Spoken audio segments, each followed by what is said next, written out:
We are live tomorrow night, and then Friday, the best of the Nick DiPaolo program. I will be making an appearance on Tucker Carlson Live, Fox News Channel at 8 p.m. That'll be interesting. I have no idea what's coming at me. You know? Got to be careful in those shows. There's not much room for comedy, if you know what I'm saying. One slip of the tongue, and case at H. So we shall see. But I'm a Tucker fan, long time. Liked him with his dumb bow tie when he was on Crossfire. That is one smart white boy. Anyways, hey, thank you to Keith Romano, who contributed to the Nick DiPaolo podcast. If you want to do that, you go to connectpal.com/Nick, connectpal.com/Nick, and you get a free show on Monday, which is on iTunes and riotcast.com, and then you get 4 more shows. So 5 shows total for $3.99 a month. connectpal.com/Nick. And it's, again, we boiled down the 2 hours here to about an hour, and for people who don't have Sirius, and people are still signing up, and I appreciate them. Keith Romano is a heavy hitter. I'd say he's donated the most to my podcast. Not small contributions. Let's put it this way. As soon as I got it, I went out and bought 2 Slim Jims. No, seriously, this guy's a heavy hitter. Keith, thank you so much. Saturday, I'll be at the Yonkers Comedy Club right here in Yonkers, New York. September 16th, the Newtown Theater in Newtown, Pennsylvania. Beautiful theater. September 29th, my favorite gig of the year, the Ridgefield Playhouse, Ridgefield, Connecticut. For ticket info and all my tour dates, go to nickdip.com. And hey, folks, follow me on Twitter, at Nick DiPaolo, and Facebook. And we have I don't have the address for the show. We have a show Facebook now. We have a show Instagram, all that shit that Brendan Stipes works very hard on. And he told me he's going to do all that stuff. And I go, I don't have to participate, do I? But I was being silly. Of course I'll jump on there. And nothing else to do. I mean, for Christ's sake, my weed business is drying up. I sell weed to kids upstate New York. They don't want that anymore. Now that heroin has taken over, I have to kick it up a notch. Oh, come on, folks. Lighten up. Quit being fucking fruitcakes. Is that everything? Yeah, good night, everybody. No. Anyways, I go home last night, put on the Sox Blue Jays. And, I sit there like a dummy. I fast forward through, what's the matter? Are you shaking your head for? At the outcome. Oh, last night? Yeah. I sit there. I fast forward through the Blue Jays when they come up to bat. I fast forward through it. Keep my eye on the score. I'm not going to sit there and watch okay? Even doing that, even fast forwarding through the opposing team's ups, I was still down there for 2.5, 3 hours. And I extend on a DVR, I extend everything I record. I put an extra 3 hours on. You got to do that, especially for baseball. So there I am sitting there. It was 6 hours worth of recording time, and it comes to the end. It comes to the end. It's the 18th inning. I'm downstairs, or the 17th, whatever, 2 in the morning. Sox tied it up in the bottom of the 9th. And no, they weren't cheating. So funny today, the New York Post. Andy just shrugs his fucking New York jersey / fucking tri-state shoulders. That's a big to-do about nothing anyways. But we can talk about that too. But anyway, so I go to bed furious. I was so pissed I didn't even sit down at the computer. I was too blurry-eyed to find out, and I wouldn't have known. So they played 6 hours, a little over 6 hours. It's like the second longest game in the history of Fenway Park. Yes, sir. Wait, you fell asleep? I didn't fall asleep. You didn't see the score end? No, but the tape ran out. Oh, I missed that. Yeah. It was 2-2 in like the 17th inning. So I'm like, motherfucker, I've been down here all night. Even fast forwarding through the Blue Jays bat, when they come to bat, it was still down there forever. And they, like I said, the Sox were down 2-0 in the bottom of the 9th. Have you ever done this? Have you ever fast forwarded the Red Sox, but on a slower speed?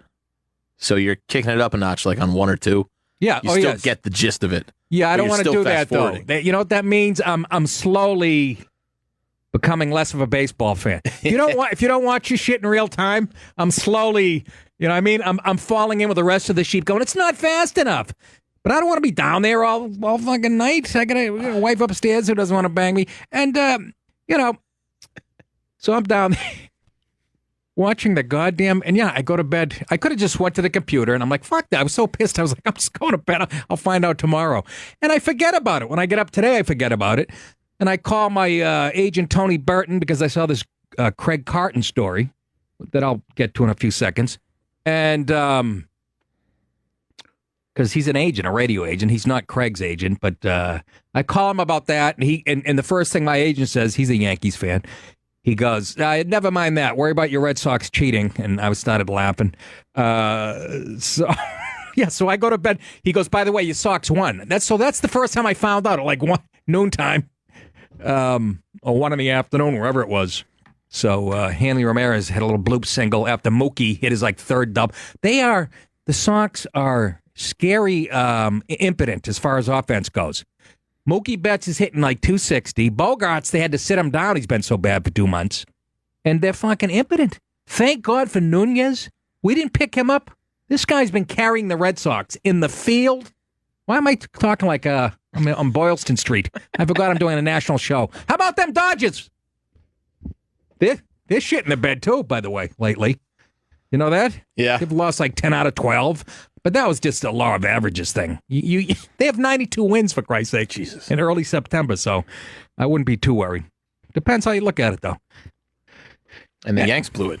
And the Yanks... We're up 6-1. Yes. It couldn't have gone in a more opposite direction for me. Yeah. I left my spot coming home. Yanks were up 6-1. Sox were down in the bottom of the ninth. Yeah. I go, beautiful. Pulling it into within a game and a half. And I'm sure they'll file a petition that the Orioles were cheating. Fucking bitches. Everybody does it. Grow up. You got the fucking Yes Network cameras, for Christ's sake. Girardi's got one in his hat. Everybody does it. As far as the and knowing what's coming, that is such horseshit. Like I heard somebody say, Mariano Rivera. He had one pitch. Everybody knew it was coming. How'd they do against him? That's a good point. And some hitters don't even want to know. They don't even want to know what's coming. They rather react to it. Yeah. So it really is an overblown thing, but it's Red Sox, Yankees, and, that adds to the story. Sure. 866-969-1969, 866-969-1969. And I think, like I said, I swear to God, I'm so cynical about how the world works. It wouldn't surprise me if we find out that Cashman and Tom Warner were on the phone going, hey, we got to spice this rivalry up. Even with all the young faces and shit, because they're saying it's finally reborn again, the Yankees, Red Sox. We're not seeing it. There's too much love out there. Everybody's patting each other on the ass. A lot of backslapping. How do we turn this up?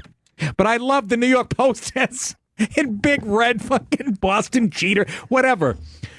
I read all that shit. They're still bitter about Belichick. That's why that Super Bowl was so fucking sweet. You New Yorkers, I love you. You're my home for 20-something years, but you really become fucking whiny when it comes to this horse shit. We are title town. We're just mopping up in all sports. And you guys have 19 teams, and you got like 2 titles. You take the Giants out of it, and the Yankees, you got Ugats. Your thoughts? So, but this is all good. This is all good. I'm hoping for a beanball the next time the Sox get together. Again, they don't play them anymore. Might not happen. Huh? Might not happen. Unless maybe a playoff. ALCS, yeah, maybe. Exactly. If we could. Anyhow, 866-969-1969. But that's the thing. The stealing of the signs is a bunch of. It's a little exaggerated how important it is. So, but it's funny, fucking using Apple Watch, and they have Pedroia's picture on the back. Living down here and still being a Boston sports fan, it's my favorite. I can't wait to pick up the paper. And the whining when football season, there's a couple of writers for the Post really disappoint me. They sound like they're in 5th grade. Some of them I love. Phil Mushnick I love because he calls out all the racial bullshit.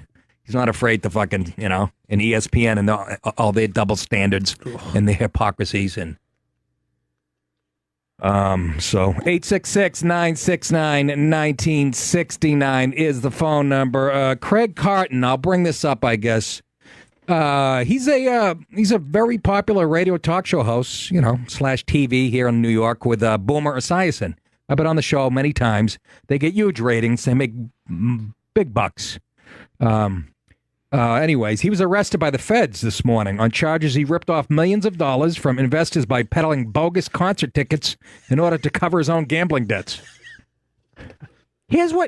Now, anybody like me out there, I read this instead of going, oh, I'm disappointed because I know this guy. I like Craig. I've met him a few times. He's been good to me. We have the same birthday.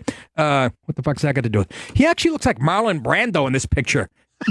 It does look like apocalypse. What paper is this? Where do we get this from? Is this a Daily News?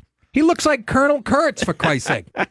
Anyways, I like him. He's like a guy's guy, but apparently, if this is true, But my first instinct when I read something like this, you know what it is? Instead of being, disappointed, I hope he's not a crook, I wish I was smart enough to try something like that. I'm not even smart enough to be a goddamn crook. I read this and I'm like, I don't even understand how it works. I know Ponzi schemes, you get money from new investors and you cover your, you give it to the old investor. I know how that works. And eventually you get behind the 8 ball and it all collapses. But I'm not smart enough. I went to school for business. Got about a 2.4, by the way, and that was with cheating. Really, it's the thing I know least about. So I'm looking at Craig Carton. I didn't know he had these kind of brains. That's my first. I'm actually admiring a guy who's ripping people off. Same with Bernie Madoff. I know he's a scumbag and shit, and he ruined people's lives. But I'm like, if I had 1/10 of that, I would have used it in a positive way. Anybody else have low criminal self-esteem like me? Even fucking, soft serve's probably better at math and shit than me in business and.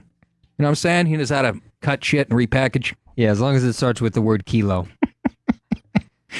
I said that on stage at the Stress Factory. I told you that story. Will you watch me? I go to you. A guy goes, I go to you, Puerto Rican. He goes, I'm Colombian. But I ask another guy, what are you? I go, you Colombian? He goes, I'm fucking Dominican. I'm Dominican. I go, oh, geez. Was I off by 2 kilos? Which is a beautiful line, folks. Only 3 people could have thought of it. 2 of them neo-Nazis and me. What? You can't say shit like that. Fuck off. Anyways, Carton and his business partner, Joseph Mealy, are accused of running a Ponzi scheme in which they use funds from new investors to repay early investors and other debts. Together, Carton and Mealy, a 43-year-old event promoter, ripped off at least $3.6 million from 2 investors, while on his own, Carton misappropriated another $2 million from one of those same 2 investors. The 2 solicited investments in ticket reselling enterprise. They claimed bought tickets to Katy Perry, Bieber, Roger Waters, Metallica, Barbra Streisand, what? And Adele, and resold them at huge profits. Carton falsely claimed to investors that he, sometimes on his own and sometimes through Mealy, had access to millions of dollars worth of concert tickets at face value, which I guess he didn't. Allegedly, he forged documents showing purported ticket sale agreements between, that's in quotes, agreements between his and Mealy's entities and concert promoters when none actually existed. Carton turned to the ticket scam in the middle of 2016 as a result of accruing millions of dollars worth of gambling-related debts to casinos and other third parties. This is what you do, man. When you get by, right? Now he's what they call chasing it. They had an episode on The Sopranos called Chasing It. And same thing when you're a drug addict, right? Once you get hooked on that shit, you'll steal from your grandmother, and he just got in too deep. But like I said, I don't have the business savvy to lie that good. Some of the best criminals could have been if they. But this is, they're looking at big time.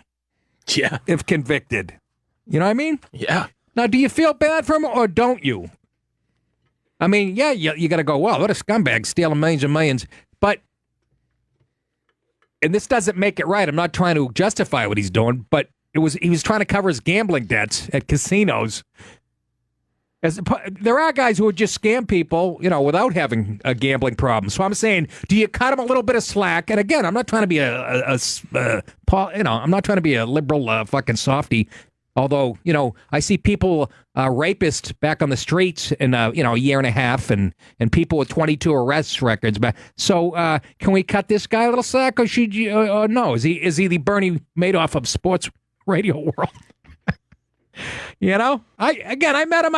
I like him. That doesn't make it right and stuff. But Boomer didn't even realize when the show started this morning.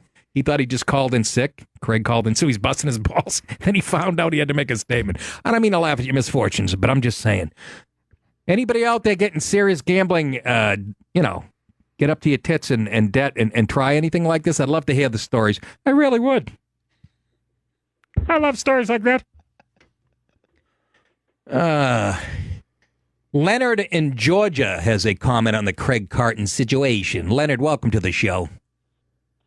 How you doing, Brother Nick? I got two comments, one on that and one on Hurricane Irma. Okay. Let me ask you a question. Sure. What you just said, he took money from new investors to pay off debt to old investors. Is that basically the gist of it? Yes, that's how a Ponzi scheme works. Okay, now, does that not sound strikingly familiar to the U.S. government? So what's the damn difference? Yeah, it does. Great. Do they not take money from the younger generations and pay the debt that they ran up 20 years ago? Absolutely. And a lot of people, you're right, Leonard. Great point. A lot of people call that, it really is a Ponzi scheme, but when the government does it, which is relevant today because they raised the debt ceiling today again, and I was a little disappointed. Oh, sure. Yeah, good point. Sure, why not? Great point, Leonard. Then I have another quick point, Mr. DePaulo. This is the mouth of the South. Now, sounding like I sound, you wouldn't think I had a whole hell of a lot of intelligence. I don't buy that. However, I'd like to point something out. All you people who are in my home state of Florida, I'm originally from Volusia County, Daytona, get the hell out. Buy your water, get your gas, go. Get your flip-flops, get your food stamps, get your 17 illegitimate brothers and sisters and children, and leave. Now, is that a racial crack, Leonard? Well, absolutely not. Okay. I don't care if they're white, black, indifferent. I hate everybody. Anyway, you get them. You don't want to see them chopping through the damn roof saying Trump's fault, Trump's fault. You're going to see that Monday. If this thing hits anywhere, you're going to see them chopping through the roof, hollering, you ain't saving us, you ain't... Get the hell out. Put one foot in front of the other. You ain't got a car. Some damn body will pick you up. What do you think, Brother DePaulo? Well, it sounds like a little racial tinge there, and he's going to get blamed. You're right, Leonard. Trump's going to get blamed no matter what he does. How about this, Leonard? Let me ask you this. Since you brought this up, and they did the debt ceiling thing today, and Trump agreed to it because they attached it. The Democrats did, Pelosi and her leather nipples, and the other douche. They attached it to Harvey relief money. I mean, you talk about cold and cruel, yet they're pretending they're for the people. They said, we'll raise if you raise the debt ceiling, well, weren't you going to fucking relieve these people anyways? I mean, who's the cold? Who are the cold? Which party is the cold-hearted party here who doesn't give a fuck about people, Leonard? Answer me that in your Southern accent, please. Well, I do believe the Democrats have gone a long way from what they used to stand for. It's totally opposite. But, again, if it serves their purpose. But I'd have to say it's the Democrats, but there are some dumbass Republicans, too. Oh, yes. Yes, Paul Ryan. Yeah, there you go. Mitch McConnell. However... Oh, now we just can't. Now, could we use a phrase from Mojo Nixon on your show? Would you be okay with that? Do you remember what he calls them all? A bunch of lying, you know what? What, cocksuckers? Lying cocksuckers? Yeah, there you go. What, are you kidding me? Of all politicians. I was going to. Yes, go ahead. That being said and done, I do think, honestly, it sucks to say, oh, wait a minute, here's some money over here to help these poor victims, but you're not going to get it unless you get this little something over here. It's always give me, take, give me, take, give me, take. However, I will say I agree with Trump on the issue that he did that because, frankly speaking, Harvey is very, very devastating and they do need help. But we got shit like health care in North Korea and a whole bunch of shit we need to get on without worrying to death about the debt ceiling because it'll go up. They're not going to shut the government down. It just ain't going to happen. Why not? Nothing happens if you shut the government down. Nobody even knows it's shut down. Exactly. Right? It shuts down every weekend. Did a few years ago. He took a couple of guards out of Washington so the little kiddies couldn't see the sights for a day or two. That's right. You remember that? Yes, I do. Yeah. Well, anyway, I'm going to let some other calls get in. I love your show, buddy, and I love you taking my call. Thank you, Leonard. Appreciate it. Have a good one. All right, take care, bye-bye. man. I love it. And it's true what he says about his accent. Up north, we all like, oh, you sound like a real... That's such baloney. Some of the smartest people I know. And you're like, who? Oh, Bear Bryant. I go to sports when I was Dennis in Long Island. Back to the Craig Carton situation. Dennis believes that Carton's in some deep doo-doo, and he might be he might be seeing some time. Is that what you believe, Dennis? Oh, there's no doubt about that. He's wrapped up in them feds. They don't leave him alone. They're going to go after him. They're putting him in jail. He's going to jail. But won't they? Won't he be able to plea down or some horseshit? They usually don't. It's not a county or state deal. This is a federal deal, and those feds, they want blood. They're not going to get the money back, but they will definitely. They'll take jail time on him, and he'll do the time too. They don't do plea bargains and all that kind of stuff. You know, he may plead to a lesser charge and things like that. Well, that's what I meant, I guess. He's going to do the time. I've only been arrested twice, so I don't know the proper terms. You're a cop, aren't you, Dennis? I am. Yes, sir. Yeah, so you know. You're speaking from, you sound like you know what you're talking about. You're convinced that Carton, might, if he does do time, was he some federal pen in Connecticut or? Yeah, but, a lot of those federal pens ain't as glorious people think they are. Oh, I know. I mean, they're still in the place. You could probably walk out of some of them, but once you walk out, see, a lot of them are formed like where you have a large prison, federal prison, which you're incarcerated through the chain link fence and all that. Yeah. And then they have these camps that are associated with it right on the same property. And they say right there, it says, go ahead, cross the line. You go over that fence, you're going in the big house. Oh, when no kidding. They're locked down. I did some time with, I had a cellmate, Martha Stewart. You might have heard of her. And she taught me how to make ossobuco in a toilet. It was terrific. Can I ask you a question, Nick? Yeah. Do you think he's going to have a show? You think they're going to get rid of him? Well, don't they have, my wife asked me that, and I said, well, I just assume, because the CBS is a big company, and he's not convicted of anything yet, right? No. So in the meantime, will they let him on the air? I don't think so. Suspended. I don't think so. Suspended, either. Right? They'll suspend him until. But why? If I'm CBS, I go, hey, this is an interesting story. The phones are going to be lighting up. Let's put him on.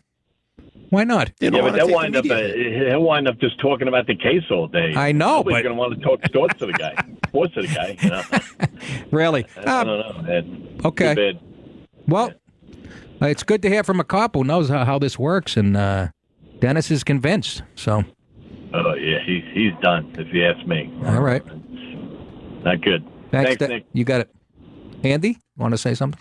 I was going to say it's not a good time for the fan either because they're losing Frances in a few months too. No, These I know. are the two biggest shows. No, I know. Now. Yeah, I mentioned that to my agent. I'm kidding. I'm very happy here. I'll take 2 shows. I'll fucking work over there and work here. You want to see a fucking powerhouse? If anybody's paying attention out there, I will. I'll fucking be up at 4 a.m. doing that show, and I'll do this one at 8. I will do blow and meth in between. I want money, goddammit. I want it now. I'm sick of shopping at Target. Look at this shirt, for Christ's sake. Ugh. What are you talking about? This is nice. This is one of those unfit ones, untuck. I like that shirt. Yeah, $88 through the mail. What? Like to untuck the guy's teeth that invented this company. What? Suck it. Anyhow, all right. So Dennis, that was good. He weighed in on the situation. We're all over the place. We got some guy, a male stripper, to relieve gambling. Okay. What the fuck? Has that got anything to do with what we're talking about? Yeah, you did kind of ask for gambling stories. Oh, is that what it was? Yeah, I see. Yeah. Boy, my eyes are going. Holy Christ almighty. Yeah, to get himself out of it. Yeah, exactly. Hey, Steve, I'd love to hear this story. You got a big schlog, do you? Your thoughts? Hey, Nick, can you hear me? Oh, I can hear you like I'm in the champagne room. Yeah, actually, me and my buddies saw you at Harrah's when you were down here in May. Oh, yeah. We actually snuck in the green room and said we were like best friends with you and Bobby. And it was me and my 2 friends and this girl. And when we walked in, you're like, who the fuck are you? I remember. Stevie, I remember. So, yeah, you were like, yeah, I'm contractually obligated to be here anyway, so I'll just route it out. Steve, I remember that. And, me and Bobby Kelly did Harrah's down there. And it was a great show. Yeah, I had a fucking ball. I loved it. What a beautiful theater that was. So yeah. you had to work as a male stripper to relieve. All right, so when I was a freshman in college, I played basketball in college, so I was in really good shape, and I developed a gambling problem at 18, and I got in deep with the wrong people, and I was like $7,000 deep, and I didn't know what to do. Well, one of my teammates said, look, I know the general manager at one of these gay bars on Bourbon St. Anne, and I think we can dance there for the weekend, and you could probably make at least half of it. So after a large amount of Jack Daniels, I did 2 nights down there and woke up on Sunday morning with about $5,500 in cash. What? And, yeah, it was like mostly ones. It was really disgusting. But hold on a second, man. You must have known what you were doing. You must have been fucking ripped. The broads must have loved you. Well, the guys more or less. Gay bar. I'm sorry, I forgot. Yeah, Holy exactly. shit! You must have been you must really look good naked. Well, back in the day when you're 18, everybody looks good. Yeah, it's true. So, except for Hillary Clinton. That fat twat. Go ahead. Those horrible glasses of hers. Anyway, but yeah. So me and my buddy just did 2 nights down there, and I remember I kind of was in and out because I was really hammered. But one of these guys came up to me and said, "Hey man, look, I'll give you $10,000 if you come home with me." And it took just about everything inside of me to say, how far would you go for $10,000? And I just couldn't do it. I mean, so like, well, you're a better girl than I am. $10,000 shape, yeah. I'm $10,000 straight. That's what I know. I would have taken it right in the chin. Give me that 10 large. Fuck it. Shut the lights. Hey, you know what, Steve? You got any pictures of you that night? Yeah, they're out there, but I mean, I'm 32 now. So this was in 2003. I don't give a shit. I want you to send them to the show Twitter account. Put it up there. If I block my face out and I'll find them, I definitely will. Yeah, do that, and you can put them on my account, at my Twitter account, at Nick DiPaolo, my personal one, and the show show account. Show SXM. Yeah. I might. I'll have to go back but I think they're like this is when there are physical copies of pictures. And there was no social media. I would never do that shit these days. Let me ask you, Steve. But why did it have to be a gay bar? You couldn't went there aren't there a? No, because the ladies don't pay because they don't give a shit. The gay guys are very motivated when it comes to sexualization, especially down here. I don't know what the hell it is, and I just exploited the hell out of it because Moose and Rocco were not. They don't care where the money comes from. Of course not. What were you wearing on stage? Oh, my God. I'm sounding gay myself with these questions. I had this, like... What are you packing? What weren't you wearing? It was like this thong thing that, like... And you put your dick inside this tube. And I know what you're talking about. Yeah. So, I mean, it kind of gives you a little bit more than you actually got, and people can kind of put money in your G-string and all that shit. And, yeah, but, I mean, I just did it for, like I said, we had to do it 2 nights. And we stayed at the Astor. It was the Astor, Crown Astor, right there on Bourbon. So we could just stay down there. And I remember after the first night, I was hungover as shit on Saturday. But I knew I had to gear it on up and do it all again. That's good money, man. I'm surprised you didn't make a living out of it. No, I couldn't look at myself in the mirror for at least a month. At least a month. It was just so disgusting with myself. Great call, Steve. That might be my favorite call since we got on the air. Dude. Thank you, man. And, man, I'd love to see you down here again, man. Well, I don't know. I'm not going to let you in the green room this time. What is this, a handsome contest? All right, man. Hey, take it easy, Nick. Take it easy. Well, your clips are inaudible. They sound fine. Oh, please. Fucking contest. Ralph Cifaretto. I know, but the other one you have is like 1/8 of a second. I don't even know what it is. But yes. Oh, okay. Anyways, we got a break. When I come back, any more gambling stories, folks? What do you want to do? We can talk. I've been teasing this story for I'd say a week and a half now, but the banana peel in the tree at the University of Mississippi that caused a racial stir. And again, if this is where we are, we'll talk about that. And I'd like your opinion on Craig Carton. And like I said, I thought that was a good question. Do you cut him some slack? Not much slack, but I mean, because he was trying to cover gambling debts. You know what I mean? As opposed to a guy who just went out and scammed. It's scamming people either way. I'm just saying. Maybe it's my bias because I know the guy a little bit. I don't know. But I'm going to think about that male stripping thing. I'll do P90X for about 6 months. Go up to the Ramrod on 42nd Street. Maybe pick up some cash after the show. 866-969-1969. Back after this. I wanted to get to this story eventually. University of Mississippi event cut short over discarded banana peel. I've been talking about this for a week, just to show you where we are racially in this country. Almost as crazy as the Lynch story. The guy's name was Lynch. They took it off the middle school. Anyways, but before I get to that, Mark in Ohio is online. When Mark, what's going on, fella? Hey, buddy. What up? You've been sitting there talking. Huh? I said, what up? Go ahead. Hey, how you doing? Hey, you've been sitting there talking about this thing with the signal stealing. Yeah. I'm 56 years old. Yeah. When I was in Little League Baseball, we used to steal signals. Yes. But all this computerized, all the electronic stuff, right, all came about with the Pats. Everybody remembers Deflategate, but the Pats actually started videotaping, or not, putting a live feed from the 50-yard line showing the coach on the other side of the field. And when he was telling in the mic what play to run, they had a guy in the booth that could read lips. Yeah, he was radioing it down to the sideline. Yeah, no, that's total horseshit, number one. What they were doing was filming the defensive coach's signals, and all teams, almost every team did it. The Pats were the only ones who didn't stop doing it when the Goodell sent out a letter. And Mangini is a rat bastard who fucking Belichick gave him his first job at Cleveland, and then he fucking does this. And if you go back and do your research, it's like 18 coaches defending Belichick, saying everybody does what he was doing. So absolutely. Okay, so absolutely, but they what's have. Your point? They have. Why do you think that the offensive guys, when they're radio in to the helmets of the quarterback, they hold that sheet up over top of their face? Yeah. They've got people that read lips. Yeah, but I don't think that was about. I don't think that was all because of the Pats. I think it was going. How about hey, Mark? Remember? Way before that. Hold on. You remember the Saints? They had a thing right up in the luxury box. Remember? You guys already forget this. I don't. The New remember. Orleans Saints had a fucking a system. The owner's box was like wired, so they could hear what was going. You don't remember that a couple of years ago? No, I know you don't. Yeah, they were tapping in. They were tapping into headsets. The opposite team. It's not just a Boston thing, but yeah. But well, I mean, everybody's been stealing signals for years. Yeah. I mean, you sit there and watch when there's nobody on second base. The catcher puts down one sign. Right.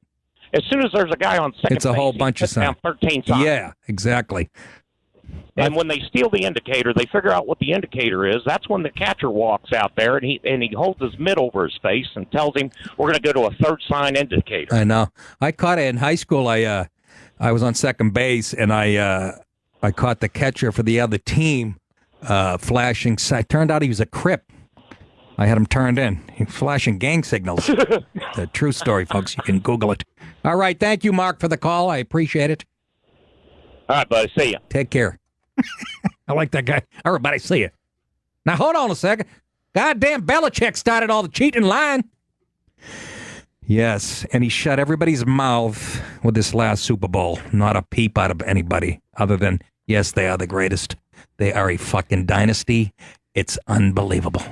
Brian, real quickly, before we get off the Craig Carton thing, has an opinion about the Carton situation. Brian? Hey, Nick, what's going on? What's going on, Brian? You listen to Boomer and Carton? Are you a fan of the show? Not really, but sometimes on the way up to work, I kind of put them on. Yeah. But first of all, I used to have a football coach that told me it's only cheating if you get caught, and they got caught. Yeah.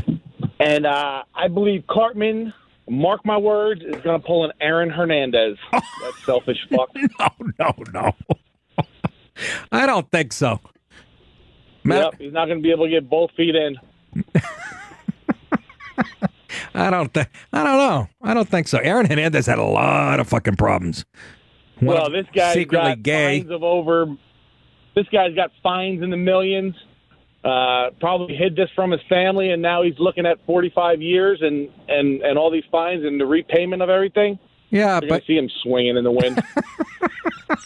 Jesus Christ. Yeah, but he hasn't even been convicted yet. It don't matter. He's going to.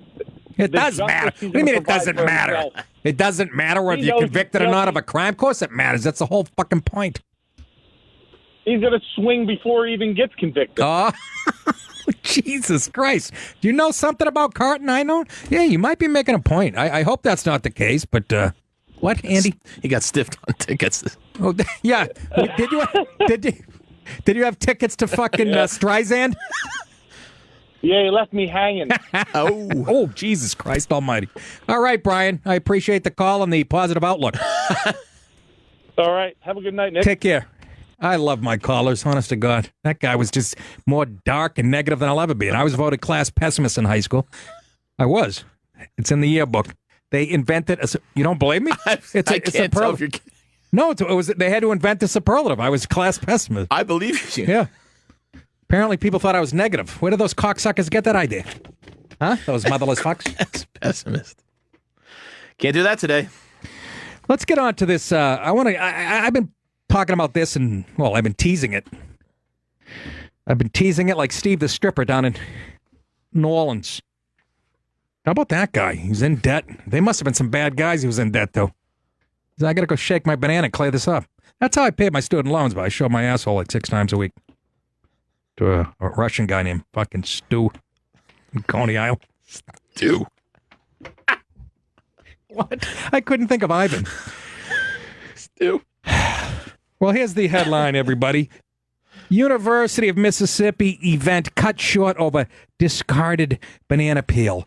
A Greek life camping retreat sponsored by the University of Mississippi over the weekend, this was last weekend, was canceled after a group of black students discovered a discarded banana peel in the fucking tree. Can I make this up? What's the world coming to?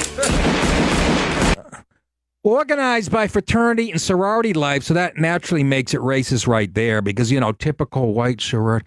And the national group impact, students had settled in at Camp Hopewell in Lafayette County for a 3-day retreat, which was cut short Saturday after 3 black students discovered the banana peel in front of one of the camp's cabins. You have to be shitting me.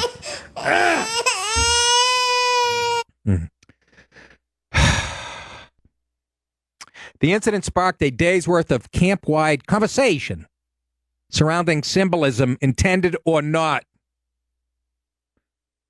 So, do you understand right there? Can I just say that again? Surrounding symbolism, intended or not. So, even when you're not intending to be racist, you're still guilty of being racist. And all I got to say to that is, fuck you! Fuck you! Fuck you! Anybody? Have we lost our ever-loving minds? The incident sparked a day's worth of camp-wide conversation. Senior accounting major Ryan Swanton admitted, okay, white fella, during the group sessions that he discarded the banana peel in the tree after he couldn't find a trash can nearby. And you know why I believe him? Because I've done that. I've actually thrown fucking a banana peel into a tree. Like in a tree-lined neighborhood I didn't want to leave in the street. How white of me, apparently. He said, I want to sincerely apologize for the events. And okay, now here's where he's a chooch. I want to sincerely... What are you apologizing for? You just said you didn't do anything. Oh, that's right. It doesn't matter whether you had intent or not. Unless it comes to thick-ankle dog face. The bearded one. I want to sincerely apologize for the events that took place this past weekend, Mr. Swanson said as he put his tail between his legs like a white little girl. I added that part for emphasis. Although unintentional, there is no excuse for the pain that was caused to members. Yeah, there is an excuse. It's a fucking con. It's a ploy. It's just a con job. It's been going on forever. It's a frickin' banana peel. What if it was a watermelon rind where they shut down the whole campus for a fucking month? Seriously. I want to thank my friends in the National Pan-Hellenic Council for their candid and constructive conversations that we have continued to have, he said. I have much to learn, and look forward to doing such and encourage all members of our university community to do that. I don't even believe it. This is all a setup, I think. No guy is that brainwashed. Please tell me there's not a white guy that has swallowed this PC horseshit that much that he would issue an apology. Yeah, that part made me. Please tell me We must all keep in mind how our actions affect those around us differently. That sounds like a lecture from somebody in the black group that was upset. That does not sound like a white guy apologizing for something that he was unintended to do in the first place. This sounds like a farce to me. Please tell me I'm right. The discussions Saturday ended with some students leaving in tears. The retreat was eventually canceled. At that point, we didn't feel welcome. We didn't feel safe, says Miss McNeil. If we didn't feel wanted or safe at the camp, our best option was to leave.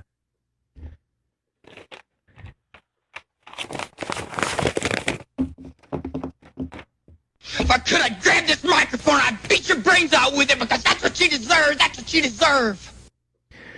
And who taught him all this silly shit? White liberal jerk-offs. May you all perish in a fire tonight if you voted for anybody I don't like. Anyways, that goes all the way back to Hoover. Oh, my aching, ever-loving stem. I'm Alexa Lee Arndt, the interim director of Fraternity and Sorority Life, who was acting in an administrative capacity at the retreat, said, many members of our community were hurt, frightened, and upset by what occurred at Impact. Because of the underlying reality many students of color endure on a daily basis, the conversation manifested into a larger conversation about race relations today. What are they enduring exactly?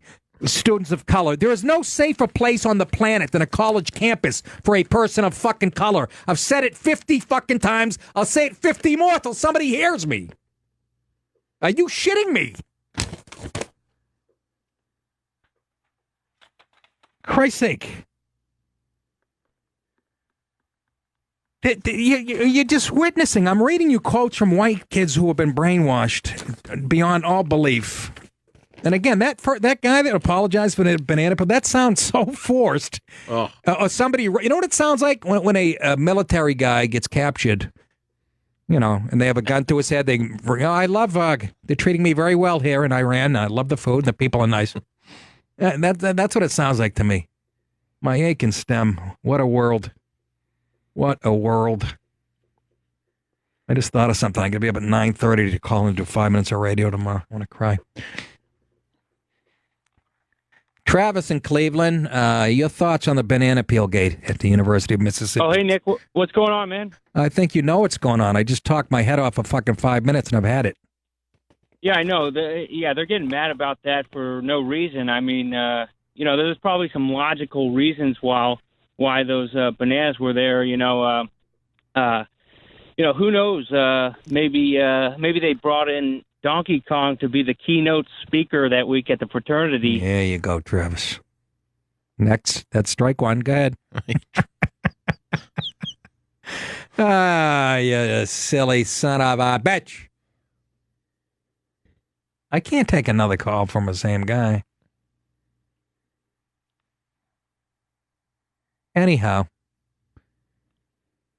would you agree with me? There's nowhere to go. There's nowhere to go now.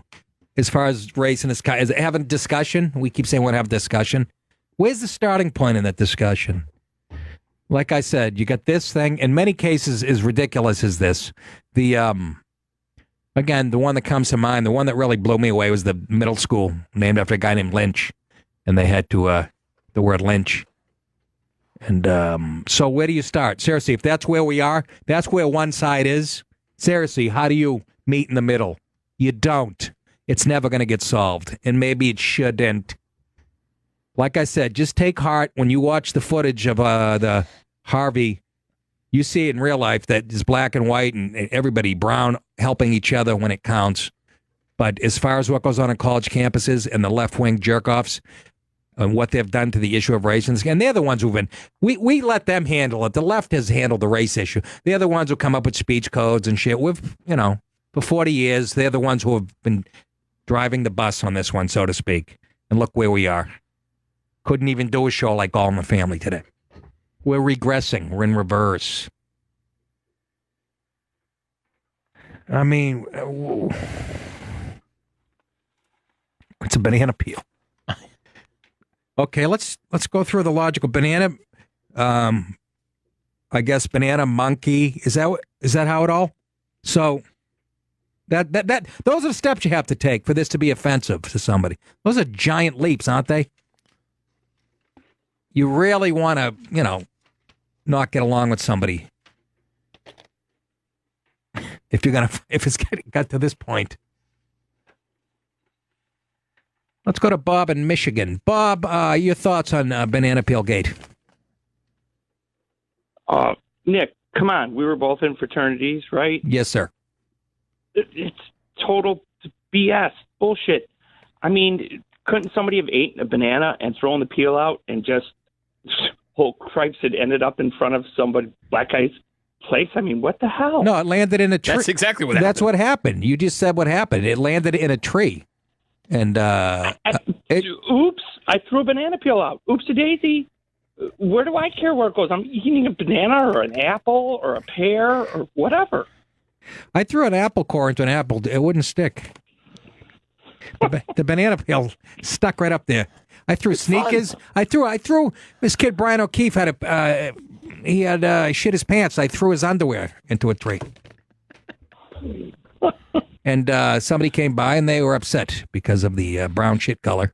And but no, this from the point. How many more excuses are we going to come up with for bullshit? No, I know, Bob. That and that's the point. Seriously, I think I asked a great question. If that's where we are, and if that's where we are as far as race goes, and with a guy named Lynch taking his name off the bill, seriously, there's no. It's about retribution, not reconciliation. Thank you for the call, Bobby. I appreciate it. Thank you, Nick. All right.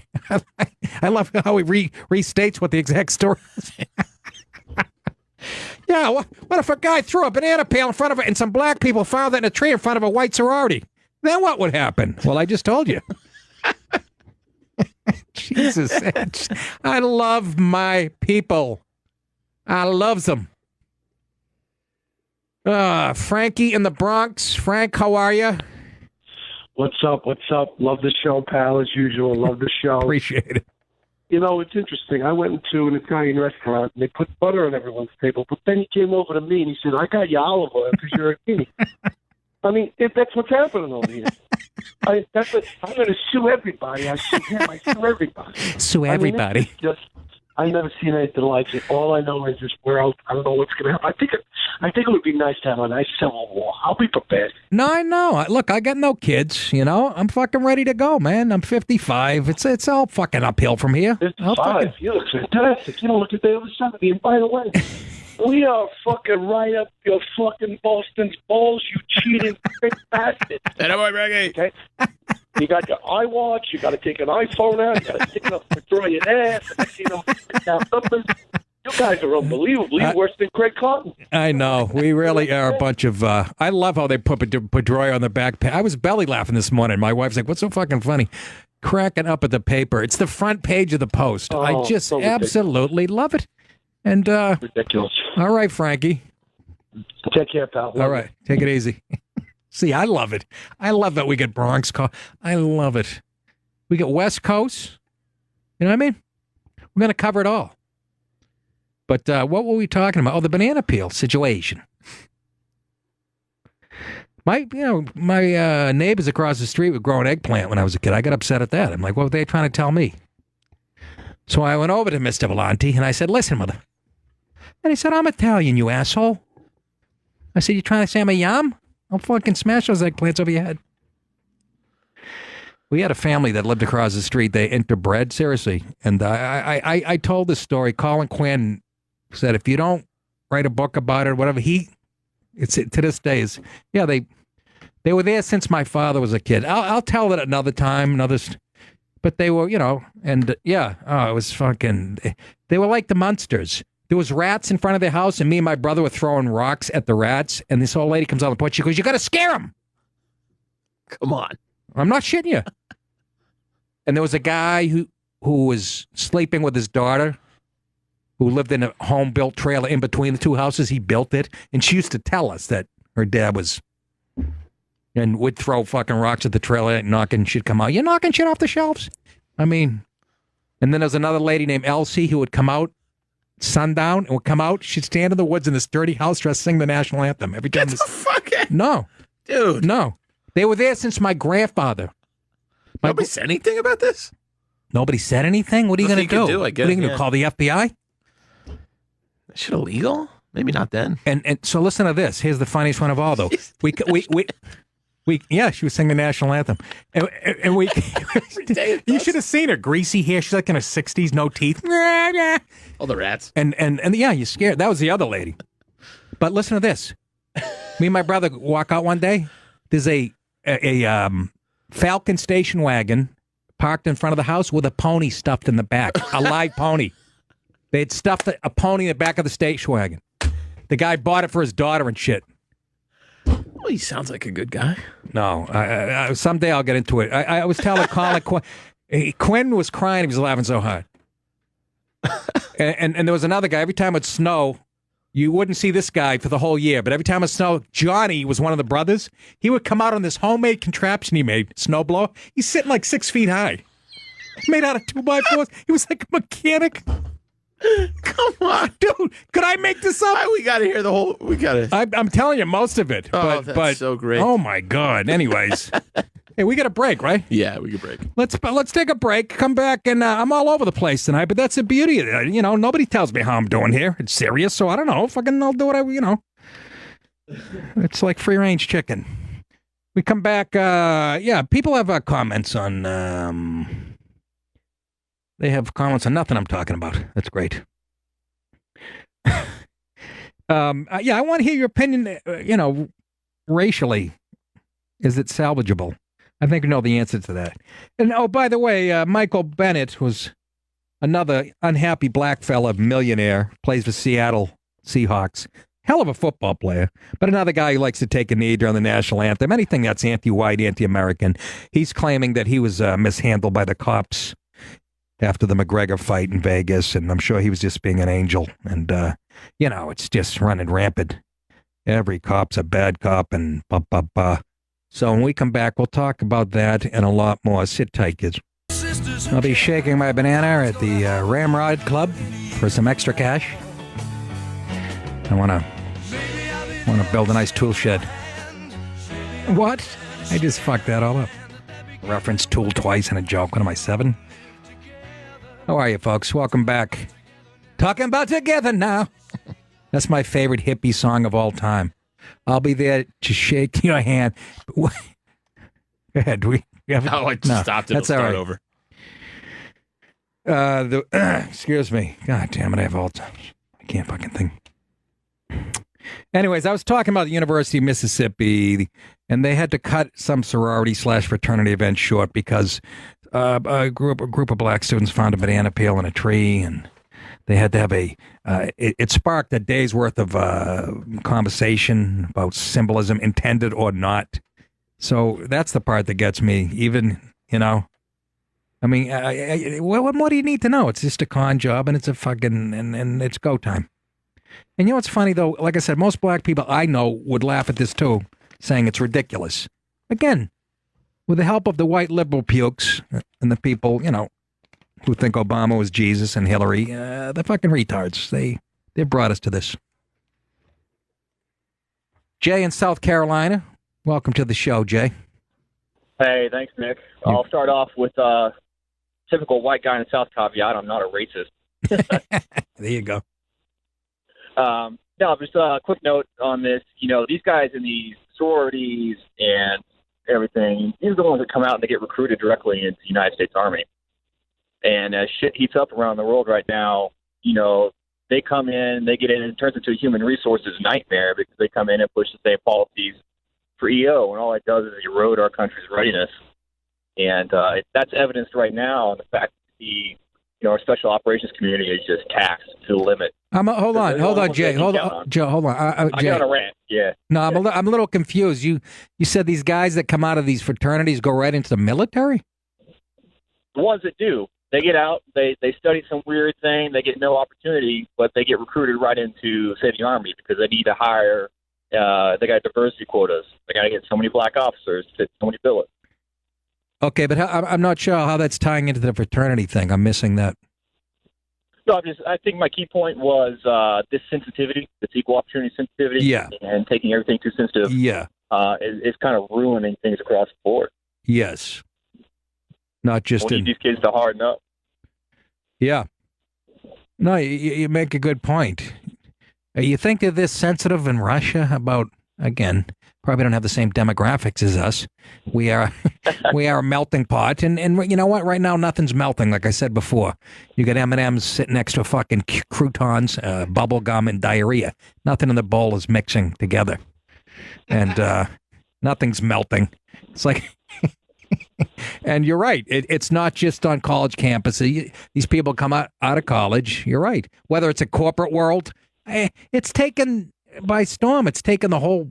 It's just Europe, too. You read the shit going on in the UK. I mean, they're worse than us when it comes to some of this stuff. Go ahead. I got a shitty bar band that I play in, and we wanted to call it Whipping Post to the Greg Allman song. But, you know, there's too many cultural sensitivities right now to allow for any kind of ode to that. Did they told you couldn't name your band that? Yeah, we weren't going to get a gig. We went to a bar like, hey, man, you guys come and play, check out our stuff. We're like, yeah, we can't put you up with that kind of name. You got to be... It wasn't... No, it's a real deal, man. You got to be shitting me. Now, you would be... you would be justified in going back to that bar and shooting it up. No. Not with bullets, but, whatever. Super Soaker with cat piss in it. Somebody has to do something. Somebody has to fight the fuck back. You should go back in a couple weeks with a couple different band members and just say, we're the band Watermelon. We had the conversation. Yeah. But you're in South Carolina, so it's really touchy, huh? Yeah. Yeah. All right, just want to throw out there, Nick. Thank you, Jay. Okay. He just gave us a little anecdote there. Whipping post. How about if it was whipping cream? That way we got the racial, we got the white, yet the black. Whipping could be a slavery term, but it's not because it's whipping cream. Yeah, but then you got the white in there. You can't. But that balances off the whipping part. Problem solved, and it's delicious, by the way. You put it on a hooker's ass. Let's go to Brian in Arizona. He has an opinion on the banana peel situation. Hey, Nick. What a few years back, my girls had these birds, and they would leave like apples and stuff out for the birds because they thought the birds would make their nest with them. Yeah. And they actually stuck the banana peel up into the tree. So for someone to say that the banana peel was put there on purpose when nature does it itself doesn't make no sense. It's like when somebody brings me crackers with my soup, I should cry foul because I'm white. You bringing me crackers? Yeah, I did that actually. They brought me oyster crackers, and I said, first of all, you're making fun of my whiteness, and second of all, you're saying I can't get it up. What's with the oyster reference? Are you calling me a white fag? And they said, what are you talking about? Gay guys can get it up. I said, good point. And I said, pass the Coke. So people can cry foul nowadays for any little tidbit thing, and they could be blown up into it's a racial thing now, for sure. But those birds, obviously, in your story, were racist. They dropped the banana peel up. They were flying blackbirds, too. I was going to say, they snow, just white doves. White doves with hoods. Well, it's sad, Brian. I'm making light of it, but it really is. It infiltrated all part. But luckily, us the people, we the people, like I say, I get very, it's a nice warm feeling when I get out south and I see, and you saw it again, the footage of Harvey, but when you get out south, I see black and white people together having lunch and stuff. You don't see it much up here. And I think, up here in the Northeast, where all the liberal dog shit, it's funny, isn't it kind of ironic? You don't see what they're preaching up here. Isn't that kind of funny? It's just common sense is out the window, so let's make light of something that doesn't make sense. Yes. What they're doing. Exactly. Brian, thank you for the call, man. I appreciate it. Bye. Baby, I'll be there to shake your hand. Baby, I'll be there to share the land that they'll be giving away when we all live together. Talking about together. That's Bernie Sanders' wet dream. We're going to give shit away. Everybody's going to get free fucking chocolate and hand jobs and dental. What a dummy. Go back on your couch, you stupid. Disgraziad. Where's your phone with the story on it? I don't want to read it again. Michael Bennett, anyways, was running away because he thought he heard gunshots after the McGregor fight. Do I have that right? You printed it out. Yeah, I printed it out, but I don't have the shit highlighted. I'm not going to read the whole fucking... Just give me the highlights. I got it right. Right? He dove on the fucking ground. Yeah. Cops tackled him. Because... Bennett wrote that officers pointed guns at him for doing nothing more than simply being a black man in the wrong place at the wrong time. Jesus Christ, how many times can you hear that without laughing? He has a history. You know, he's got a lot of problem with cops and white people, and he loves what Kaepernick stands for. And so, excuse me if I go for the cops, with the cops on this one.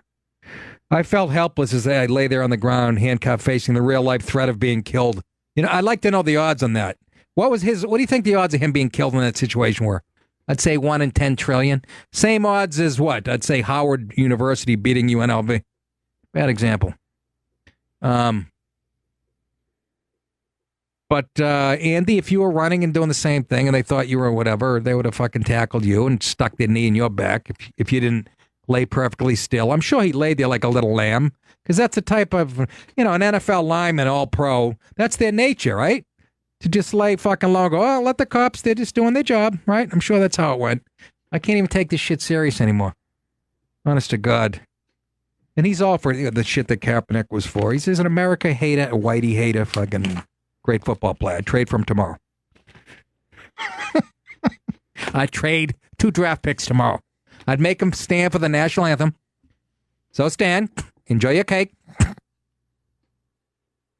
Johnny in Queens, hey, cops have a protocol to follow, goddammit, and he's right. Johnny, welcome to the show. Hey, how are you, Nick? I love your show. I always do. Thank you. I appreciate that, Johnny. It's a funny world we live in, and somebody has to deal with the shit, honestly. I mean, it's true. Like, some of my black associates, they're like, oh, I got pulled over and the police told me to freeze. And I'm like, fuck that. And I ran. And I'm just like, okay, when I get pulled over, I show them my hands. I stop. Yes, officer. No, officer. Right. And they're like, fuck you, pig. Nah, nigga. Nah, fuck that, you pig. Fuck. I'm just like, why do you think you get fucked with? Yeah. Like, you're not going to win arguing against the cops. You're not going to win in a race against the cops. Just like, act like a fucking human being. And they wonder how come, oh, it's racism. It's not racism. It's just like, yes, officer, no, officer. Simple as that. I'll tell you, I got pulled over a few years ago, Jersey Turnpike, and I had many drinks in me. I did. I was fucking a little fucking right by Giant Stadium in Rutherford, New York. And first thing I did was pull over. Because I have a cop friend who told me to do this, but like a month prior, he told me to. I put on my dome light. I put my hands on the wheel where they could see them and they appreciate that. And luckily, I pulled over at a spot where the cop couldn't stand. I think I mentioned this on the show a couple weeks ago. The cop couldn't stand on the driver's side because the highway was right there. So he stood on the passenger side. I had that Patron coffee tequila breath. So, and he was a young black cop. He was a young black cop, and he had a big dip in his mouth, it was the funniest thing, man. It was a Jersey. I'm getting pulled. He looked like a black sheriff down south. Big wad of tobacco. Luckily, he was in the passenger when he couldn't really smell me, and I got a ticket for He came up behind me, said I was doing 77, which I was even going faster than that. Yeah, but mother of goodness, I could have really I could have been facing Craig Carton time. Yeah, cops are people too. Just like, don't act like a hood rat. Don't act like a thug. Just like, yes, sir, no, sir. And you'd be shocked. You won't get shot. You might not get ticketed as much. Yeah, no. It's amazing. Yeah, they almost bring it on now. Some of them just seem like they want to confront you watch like the show cops and shit. It's almost like I don't know. They want to expose something that's not there. I agree. Like, for a bag of weed, they're running. It's just like, are you fucking egged? Are you like dumb? Just like, yeah. Here you go. All right, hey, Nick, you're the man. I love your show. I listen to you all the time. Thanks, Johnny. Take it easy. Thank you. You too, brother. Hey, folks, come see me, will you? September 29th, Ridgefield Playhouse, Ridgefield, Connecticut. It's a big, beautiful theater. I'd like to have a nice turnout, so they have me back. And this is like my third or fourth year doing it. I would like to continue that, but I haven't heard from they wanted me to do some press, and I'm calling a radio show tomorrow. Chaz and AJ, very popular, terrestrial show. I can mention that. What's the matter? No conflict. Anyways, just come out. It's a beautiful theater in Ridgefield, Connecticut, which is a beautiful town. And I put out like a $5 hooker when I play there. I really enjoy the... You know who we haven't heard from in a long time? Well, I'm hoping it's him. It's our boy Larry. Larry on line 1. Hi, Mr. DePaulo. Hey, Larry, where you been? We've been missing you. Well, I've just been doing... I'm busy. I apologize. I've been busy. And I hadn't been listening. I hope you don't whack my pee-pee in retaliation for admitting I wasn't listening. What do you do? What do you do for work, Larry? I'm a truck driver, sir. Oh, goodness gracious. One of those big rigs, 18-wheelers? Yes, sir. And I'm a driver trainer as well. No kidding. I train guys how to, not how to drive big rigs, but how to be productive truck drivers. I like everybody I get's got a license, and I teach them really how to haul freight. Or they need some retraining on specific issues, I do retrains. So. And you must do a hell of a lot of reading, because one thing we know about Larry, he's well informed on everything we talk about here. So when do you do all the reading and research? Well, I read all the time. I lay in What's the that sleeper like? And read. I mean, I have quite an extensive library. I've always loved to read history. I enjoy history, and I love to read about the founders. I always did, even as a child in grade school. I loved to read biographies and autobiographies, and I'd read biographies about the founders. Yeah, and they don't teach that anymore, do they, Larry? They teach what evil people the founders were. Well, yeah, of course, because they owned slaves, and they knew it was wrong. Not all the founders owned slaves, but the ones that found it did own slaves. They knew that it was wrong, and they literally didn't know what to do with it. They needed it for their economy. They didn't know how to build their economy without the cheap labor, but they also knew that it was wrong. And some of our ancestors likened it like this. They said it's like trying to hold a tiger by the ears. Neither can we control him nor let him go. They literally didn't know what to do about it. And there was a gradual emancipation. I said that about a hooker once. Well, go ahead. Sorry. I was stationed in Massachusetts in the day back when the combat zone was the combat zone. Oh. Yes. I know right where you're talking about. Oh, yeah. Yeah. I let me tell you a quick story about the combat zone. I had to have a shoulder operation. I had a football injury in high school, and my buddy came and busted me out of the hospital the night before the operation. I threw my winter coat over my gown, and he took me to the combat zone, and I ended up. I bought a stripper, a tequila sunrise. Even back then, it cost me like $11. I'm like $11. She's sitting on my lap. I was 18. I was like really, I was in my prime there. So, had a little fun with her on my lap, and then he brought me back to the hospital. Well, I had my gown on. I was wearing a hospital gown in the combat zone with a winter coat over it. Well, that's called easy access, I guess. Exactly. It opened in the back. Anyways, go ahead. Oh, I didn't mean it that way. Lord have mercy. It's not that kind of stuff. So about this, Larry, let's fast forward today as far as race, as far as the issue of race in our country, and this story I'm bringing up about the banana peel and in the tree at the sorority or wherever in the university. I mean, do you agree with me? We're at a point now. If someone's going to take offense to something like that, we have nowhere to go. There's nowhere left. There's no more. We can't have dialogue because we're at a ridiculous place. Your thoughts? Well, that's exactly correct. You cannot have an honest dialogue because the people you're trying to have a dialogue with see everything through the prism of race and politics. Yes. And anything can be made racist. Anything can be made political. And that's their go-to. That's their first thought. When did fruit become politically incorrect? Really? what's going to be next? Like, white guys all eat apples because Johnny Appleseed was a white guy, and you can't eat apples anymore because it's a white fruit. Now, do you realize how ridiculous they go to? And then the people you talk about do outrage so well. They are really gifted at outrage. I know. They have a, oh my goodness, they have a talent for it. They have an unbelievable talent for it. It's like your mother saying, I'm sick and tired, to hear a liberal going, I'm outraged. Everybody's outraged. Yeah. Nobody knows how to do anything without being outraged. Yes. And then simply raise it to the level of an art form. And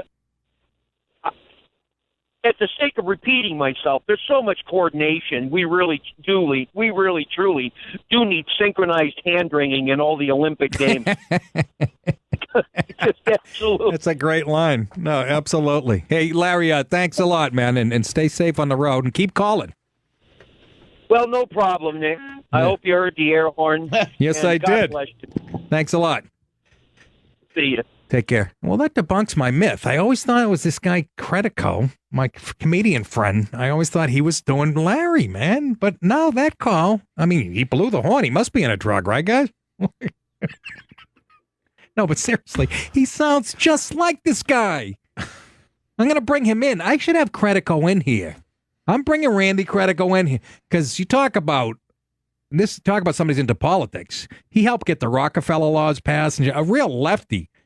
You know, and he worked with this guy, William Kunstler, who's a famous lawyer for years here in New York, civil rights guy. And they were like best friends and shit. And I actually did a benefit. This is before I was political and knew what was going on. When I was in L.A., he had me do a benefit for Jimmy Hoffa's kid, who was running for the president of the Teamsters. I did a benefit at the Comedy Store. They made a movie about it, a documentary. Yeah, it's called something Halfway Around the Sun or something. Laura Keitlinger did it. Halfway Around the Sun. I don't know what it's, but you'll see a young Nick Paolo. Yeah. And Credico is just a lefty and so funny. He's the guy I told you he had an Asian girlfriend, and he's on stage at Catch a Rising Star, and he's bombing, and his Asian girlfriend is standing to the left of the stage, and he goes to the crowd. He goes, "That's my girlfriend. I taught her 4 words in English. Not you, crowd suck." I mean, just a funny dude. And he got mugged by a couple of black guys in L.A., which made me laugh so hard because he came to my house with a pale face, and I go, "What happened?" "Oh, really?" He made he had a few cracks about it. But anyways, let's take a break, folks, and we can continue with this so we can talk about Michael Bennett saying he was mistreated by the cops. But how many times are you going to hear that story? You know? But in a world where a banana peel can set people on edge and you have to have 2-day conversations about it and you have to change the name of a middle school because the guy's name was Lynch and I'm seriously, we have nowhere else to go. And again, I'll take the call when we get back. Somebody said, but a lot of people out there we work side by side and black people laugh just like at us at this silly shit. So I guess what I'm trying to say is I want to kill Wolf Blitzer. Back after this. Again, we'll be here live tomorrow night. Friday night, I'll be on the Tucker Carlson show on Fox News at 8 p.m. So you'll get a best of on Friday night. And check me out September 9th, this Saturday night, Yonkers Comedy Club. And September 16th, the Newtown Theater, Newtown, Pennsylvania. And the 29th, the Ridgefield Playhouse. Go to nickdip.com for ticket info. Brett in Texas on line 3. Welcome to the show, Brett. Hey, Nick. Nice rejoiner. I like the Allman Brothers, man. Yeah. We lost one. We lost the guy, right?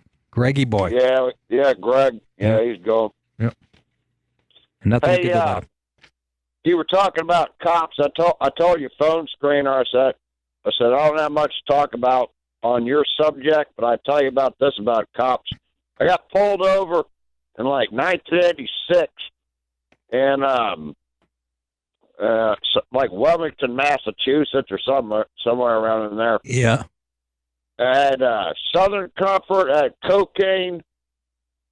I was high as fuck. I left my girlfriend's house and drank it, and I couldn't even find my registration. I pulled all my information out of the glove box. I was in my dad's pickup truck, and he points it out with his flashlight, comes back, writes me a $45 ticket. He says, have a good evening, sir. I said, all right, cool. So I headed all back to Stoneham. Kept on partying, man. And then my girlfriend and Drake had got all pissed off. But I don't know what you're talking about on the cop thing. But, yeah, cops used to be cool back in the day. Well, we brought up Michael Bennett, who's a black player for Seattle Seahawks, and he's let it be known he doesn't care for this country and anything it stands for. Okay, he's all for Colin Kaepernick and that horse shit, and now he's claiming that he was mistreated by cops, and it may or may not have in Vegas after the big McGregor fight, and he heard gunshots. They were running, and I don't know, right? And they I don't know, man. And they put he's saying people try to read too much into anything any goddamn more. It's like just if you get busted, you get busted. I mean, it's kind of what it is. Yeah. Well, you talk your way out of it. Yeah. Talk your way out of it. But your story would be backing Michael Bennett saying that white guys get treated differently. You had Jack Daniels and Coke, and the guy just wrote you up a ticket and said goodnight. Bennett is saying that would never happen to a black guy, and I'm saying that he's exaggerating about the dangers. They always say, black people get nervous around cops. Well, cops get nervous around black guys. Because the level of violence and crime and cops too, Nick. Yeah, me too. I don't like them behind me. I don't like them following me. I told you I'm a truck driver. Yeah. And I don't like them behind me. I got followed by a DOT cop for a while. He wasn't after me. He was just behind me, and it just puts me on edge, man. Yeah. Yeah. I don't like it. Especially if you got better than anybody else. Especially does. if you got an 8-ball in your fucking club compartment. No, I gave all that shit up. Last time I did anything was 1990, man. All right. Well, good luck to you, Brett, and thank you for calling. I appreciate it. Oh, damn! I had more to talk to you about. Yeah, I got a lot of people here. I know, sir. All right. All right. You're a good man. Thank you, sir. Now go vaporize a deer. That's what they call it when they hit a deer in an 18-wheeler. They vaporize the mother. Remember the guy said? I love that phrase. Yeah, I vaporized a deer a year ago in my car and saw it was either a deer or a 10-year-old girl. I don't know. I found a pair of bloody animals, but there was a tail. Well, so I don't know. I was confused. But Michael Bennett, they said Bennett wrote the officer with his gun drawn. This is what the cop said to Bennett when he had him down on the ground. He pulled his gun, had his gun right by his head, and... Please, don't you move, you motherfucker. I'll blow your brains out. Shut the car up slowly. He wasn't in a car. So maybe he's right. By the way, that was Bo Dietl, folks. You people in New York know who he is. He's a born and bred New Yorker, cop and detective. He's actually talking about running for mayor, and I would vote for him in a second. This guy took down more bad guys in the 70s when it was a hellhole and has more stories to tell. That was him. That was him in Goodfellas pulling the gun on Henry. Shut that car. I'll blow your head off, you mother... interesting dude. We should get him in here. That would be nice. Do you know when I had my show on Free FM, I interviewed Joe Pistone? You know what, from... Yes. The fuck's the movie called? Donnie Brasco. Donnie Brasco. Yeah, had the real guy in. Fascinating. But I'm just saying, and look, I'm not saying, Michael Bennett's right, of course. But there's a small amount of cops, so small that are bad. I can't have this conversation again. You all know it's true, but you keep playing it up like your life is on the line every time you have an interaction with a cop, and it really isn't. Numbers don't prove it out. Sorry. Joe in New Jersey, line 4. Joe, welcome to the show. What's up, Uncle Nick? Joe, can you turn down your radio? Turn down your radio. I got you on my Bluetooth. Oh, that's no good, Joe. Well, that's not good, Joe. Hold on. I'll take you off. All right. Sorry. Thank you. We'll put you on hold. Yeah. Fix that, and we'll get back to you. John in Texas, line 1. Hey there, Nick. You name dropper, you. What's going on? Hey, bud. Did you get a chance to watch? Well, of course, I mean, you're a man, so of course you didn't watch The View, but Did you see where Sarah Sanders and her dad, Mike Huckabee, were on there amongst that psychopath Joy Behar? I saw, John, I saw like a quick clip of it, like a 30-second clip, where Joy's like, 95%, it's proven that 95% what Trump says is lies. She is a fucking, I know her. I knew her back in the day. I can't pretend to like her anymore. She's a hateful, she's just... I saw that snippet. What I didn't realize Mike Huckabee was on the show too. Yeah, Mike was up there with his daughter. But these cackling hens that were in the audience were clapping for everything that Whoopi Goldberg and Joy Behar come out of their mouth. It's like, are you that brain dead that you honestly believe this horse shit that's coming out of their mouth? Yeah, that's why we didn't give them the right to vote till 1976. But go ahead. I'm just being sexist, but I'm kidding. Go ahead. Well, not really. I mean, you kind of in here. Hey, let me get to that real quick. Yeah. I even had this conversation with my wife. The reason that I believe that a woman should not be president, okay, I don't care if they're in charge of stuff, but president's one thing. And I know I'm going to get hate on this, but majority of women out there, they make decisions based off emotions rather than reality and logic. Even when they have a cock like Hillary? Well, who knows? I don't agree with that. I'd throw Ann Coulter or Michelle Malkin. I'd throw them into the Oval Office tomorrow. And Judge Judy. Those are three broads I would vote for tomorrow. And I'm not kidding. Your thoughts? Yeah, Judge Judy, absolutely. Ann Coulter, I don't know. Yeah, I would. But I mean, it's like the left is like completely losing their minds. They come up with shit as they go along.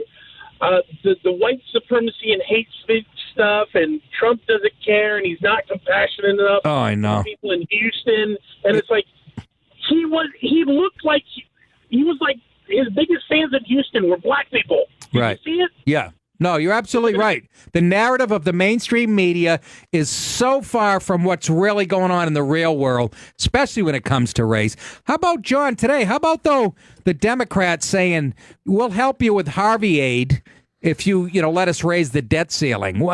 Isn't that kind of cold and not giving a fuck about people who need help?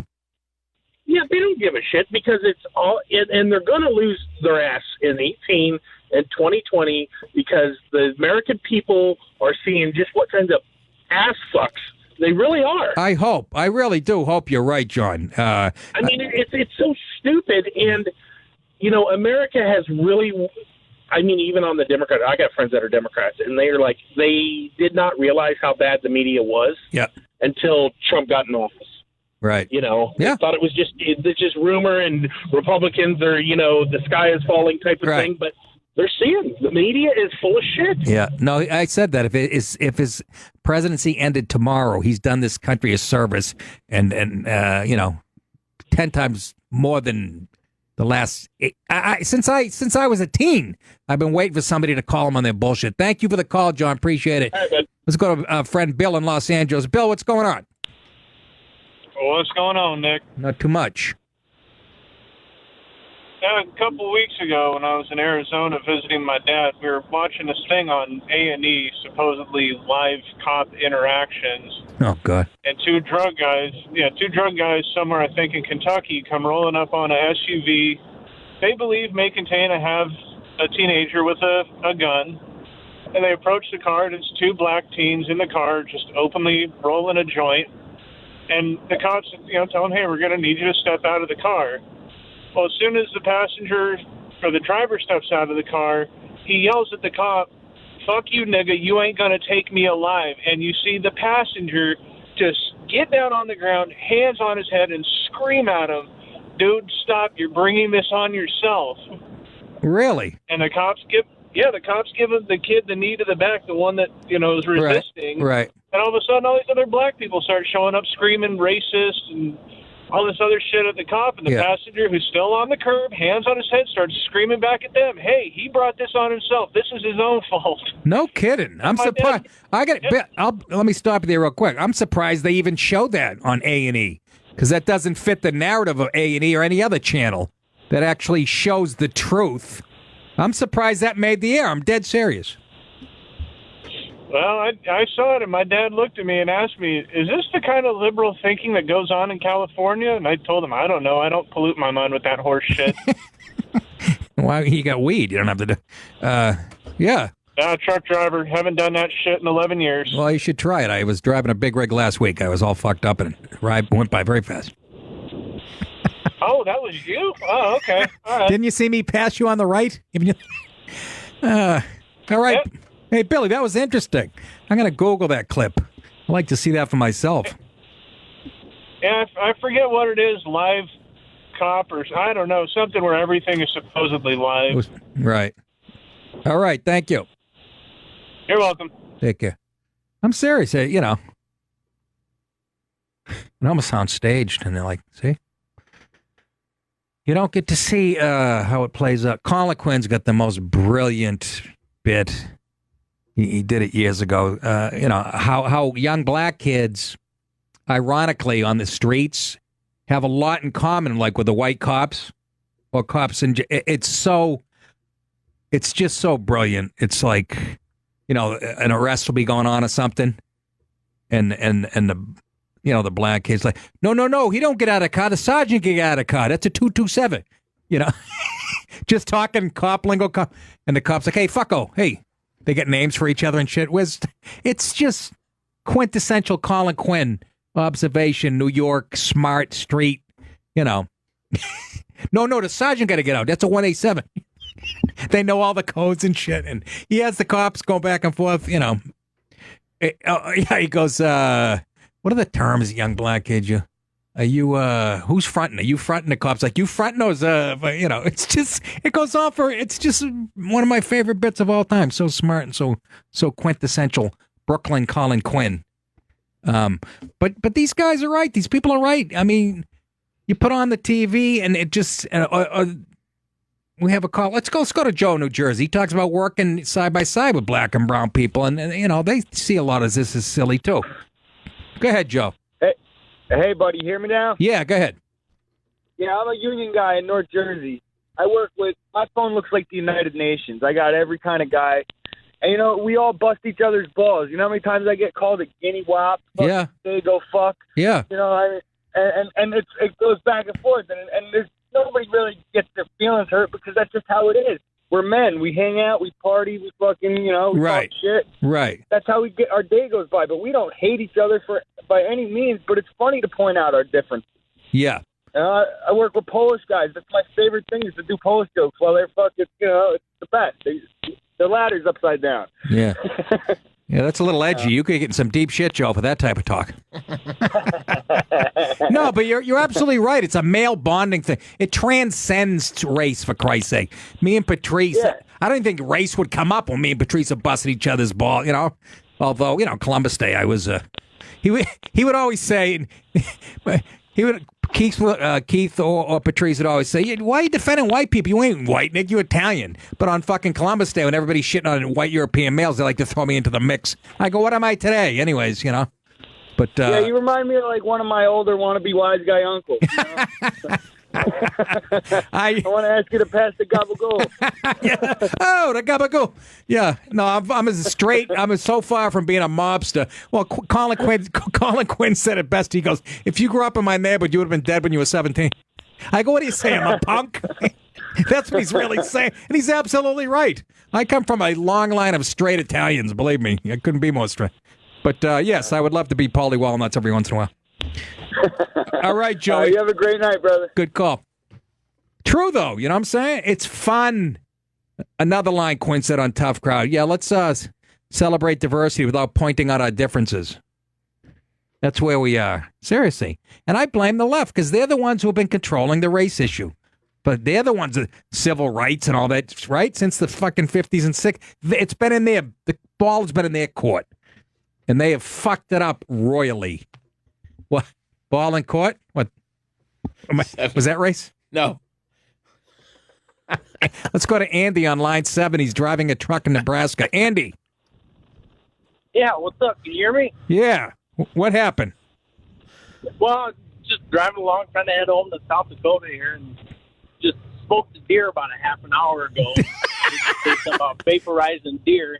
Did you really? So oh yeah, Bambi, he fucking got her. How fast were you going and what are you driving? Well, I'm driving an 18-wheeler, and that'll do got a big old bumper on the front of it, so no damage to the truck, but Bambi sure got a hell of a licking. Now, do you get like a nice spray? Is it like a nice red spray against the windshield? Do you even see the deer? Does it fly up in the air? What happens? Is it like a? Well, there was Go ahead. There's about 4 of them trying to cross the road, and I tried slowing down, and the Bambi, the little one, he wasn't fast enough. So, that bumper on the front's good for a lot of things, protesters and Bambi and that kind of stuff. How fast were you going? About 60 or so. And what were you hauling in the truck? I got a grain trailer. Grain. Yeah, I got a grain. That's probably why they were there. I'm hauling a grain trailer. Yeah, the fucking deer probably smelled it 2 miles away. Hey, kids, come on. We're going to pick off the... Did you even stop? Or you just keep going? No, I stopped to see if it damaged anything, but I had just a little spray on her. I wouldn't have stopped. Tomorrow and hose it off. Well, good for you. Deer was asking for it. Heck, Nick, it's a sin. Yeah, it's just, the hoof, is the hoof stuck in the... what do they call it? The hoof? The hoof. I got to use it. I caught him on the left side, and I kind of just, blew him off into the ditch. Well, you should use a kitchen knife to get the paw out of the thing, but make sure you bring it back. Okay, Andy, thank you. Thank you for the call. Yeah, have a good one. All right. Well, in a little tribute to that call.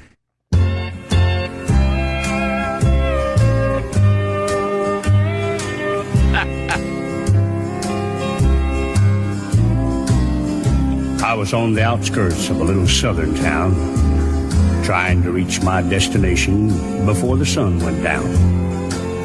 The old CB was blaring away on Channel 19 when there came a little boy's voice on the radio line.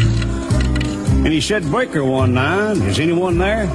Come on back, truckers, and talk to Teddy Bear." Well, I keyed the mic and I said, "You got..." I couldn't. That song's too sad. It's about a little boy, and he reveals he's got 2 crippled feet. He's not much help to his mom. His father died in a truck in a snowstorm. Oh, my God.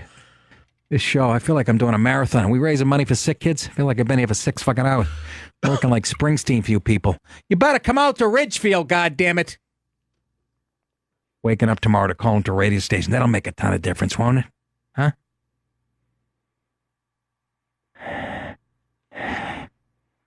Anthony in Philadelphia has a question about the broads on The View. Anthony. How you doing, sir? I'm the one that got dumped because Trump got elected. Oh, yeah. A couple of weeks ago. Yeah, how you doing? Right. So I was just, the guy called about the View bitches. Didn't Whoopi say that she would move to Canada if Trump was elected? She said that, yeah, and they went up there. Multiple, and maybe we should keep make them keep their word and get the fuck into Canada. Yeah, well, she went up there and they wouldn't let her in. They said, "No, you're just too fucking ugly. You're too ugly. You're unfunny. You've got a free pass your whole life. You pretend to like white people so you can have a career in show business. You were never funny. They gave you an Oscar for a movie that you really had no business getting an Oscar for. We've carried you. Your whole career is proof that you're wrong about your politics and about race and about everything." She's a walking contradiction. Yes, she is. All that money, all them houses, all that cars, everything she got. Yeah. Where'd that money come from? Exactly. That's all. I was just, they want to call Trump a liar. How about you keep your word? Get the fuck out. That's right. That's right, Anthony. I've been enjoying the show ever since I started listening. So I'm gonna Thank keep you. on listening. Spread the word, brother. You have a good one. All right. Anthony was a brother, yeah? I don't know. I say yeah. He said, "Have a good one." There's little telltale signs. Really? Good chance. Yeah. I'd have to say yeah. Plus, tough one. I don't know. No, a tough one. You're saying it's tough because Trump won and he got the boot. And you're saying, why would it? No, I'm actually going by voice alone. I really can't tell. Voice alone, I'd say he's a brother. Yeah. He'll have to call back next week and tell us. This poor guy. This girl broke up with him. But anyhow, Jesse, poor Jesse's been on the line for quite a while in Chicago. Surprised he probably got shot 3 times while waiting. Jesse. Massa de Paolo, this is the abortion-loving Reverend Jesse Jackoff. And I would like to tell your white privileged audience how that racist banana got in the tree. How do it? It was that white devil with those high heels that put that racist banana in the tree. Melania Trump. And let me tell you something else. That was racist to make Howard University a 45-point underdog against UNLV. Racist. You're fucking crazy. You're fucking crazy. Michael Bennett was racially profiled because he's proud to sit for the national anthem. All good points. Thank you so much, Jesse. Who's trying to do Jesse Jackson? That's the worst impression I've ever heard. I couldn't have been further from Jesse. Sounded more like Jesse from Full House. Are you shitting me? Jesse Jackson was more like this. I used to do Jesse. I can't do him. Al Sharpton, but like El Salagarico. Now, listen, Mr. O'Reilly, that's not what I said was. What I said was. It's a pretty good Sharpton. What I said was. Now, Mr. O'Reilly, that's not what I said. What I said was not all white people. It's kind of a. Fuck it. I had breakfast with Al Sharpton. I told you guys this. I shot a pilot for Comedy Central for my own show. Actually picked him up in a van. We picked him up in a van. We paid him $8,000 for the day. Can you imagine this didn't make the air? Went up to Ruth's. It's a soul food place for breakfast and shit. It was the funniest shit. He was charming. I still hate him, but he was charming. And all the menu things are named after black, famous politicians and dead, And I was like pretending not knowing who any of them. I go, who the fuck's Paul Rober? And I'm just going, I'm giving him. He goes, where do you learn? He goes, where do you learn your politics? I go, where everybody should learn it, Boston. He was like, oh, that don't surprise me. And I'm just picking apart the menu and just, it was just what you thought it would be. I'm being brutally honest, and he's laughing, It was so good, but I'm sure there were 3 chicks at Comedy Central going, no, we can't put that on. It didn't test well with a focus group of 8 housewives from fucking Westchester. He's a little abrasive. It was so goddamn funny when we were watching it. Oh, it was so good. And he was great. I mean, he was great. Of course, he wasn't eating anything. The guy, remember, he lost like 100 pounds. Yeah, it don't look right. I'm sitting there. I ordered 3 Jesse Jacksons and a fucking Miles Davis I had with bacon. And and a Malcolm X I had a Malcolm X with pancakes and a side. And I'm telling you, it was just what you thought it would be. And then we went and we filmed a stripper who was a feminist, and I busted her chops after. It was the guys that helped me produce it they did a great job. Some of the Comedy Central writers and the company that did. Anyways, it never saw the light of day. Why? Because people might have got their feathers ruffled. Anyways, thanks to all the callers tonight. We will see you guys. We're here live tomorrow, right? And Friday's the best stuff, so don't forget. We'll talk to you then. Take care of yourselves and rinse those filthy asses.